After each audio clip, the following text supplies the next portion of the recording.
અમદાવાદ સ્થિત ગુજરાત યુનિવર્સિટીના ઇન્ચાર્જ કુલપતિએ કેમ્પસને વધુ સુરક્ષિત, સ્વચ્છ અને વ્યવસ્થિત બનાવવા માટે તાત્કાલિક પગલાં લેવાની કામગીરી શરૂ કરી છે. કુલપતિએ બિલ્ડિંગ જાળવણી અને સ્વચ્છતાની કામગીરીને મોનિટર કરવા માટે એક વિશેષ કમિટીની રચના કરી છે. આ કમિટી યુનિવર્સિટી કેમ્પસની તમામ બિલ્ડિંગોની નિયમિત તપાસ કરશે અને સ્વચ્છતા જાળવવાની કામગીરીનું નિરીક્ષણ કરશે. સિક્યુરિટી એજન્સીને પણ કેમ્પસ સુરક્ષાને લઈને કડક તાકીદ કરવામાં આવી છે. કોઈપણ અનઅધિકૃત વ્યક્તિ કેમ્પસમાં પ્રવેશ ન કરી શકે તે માટે સિક્યુરિટી સ્ટાફને કડક સૂચના આપવામાં આવી છે.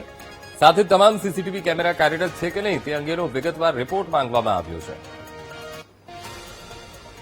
કેમ્પસની એના વિદ્યાર્થીઓની એના અધ્યાપકોની અને એના કર્મચારીઓની સુરક્ષા માટે બહુ મોટી માતબર રકમ ખર્ચે છે અને બહુ સારી વ્યવસ્થા, સઘન વ્યવસ્થા રાખે છે.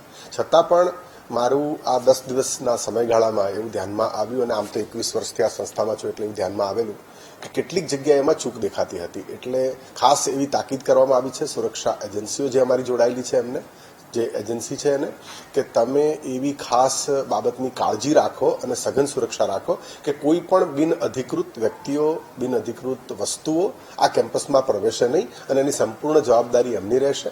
અને મને પૂરી શ્રદ્ધા છે કે એ લોકો આ બાબતને બરાબર ગંભીરતાથી સમજે છે, અને કદાચ એમાં ચૂક થશે તો એના માટે ચોક્કસ જે નિયમ પ્રમાણેની કાર્યવાહી કરવાની થશે, સખ્તમાં સખ્ત કાર્યવાહી ગુજરાત યુનિવર્સિટી દ્વારા કરવામાં આવશે.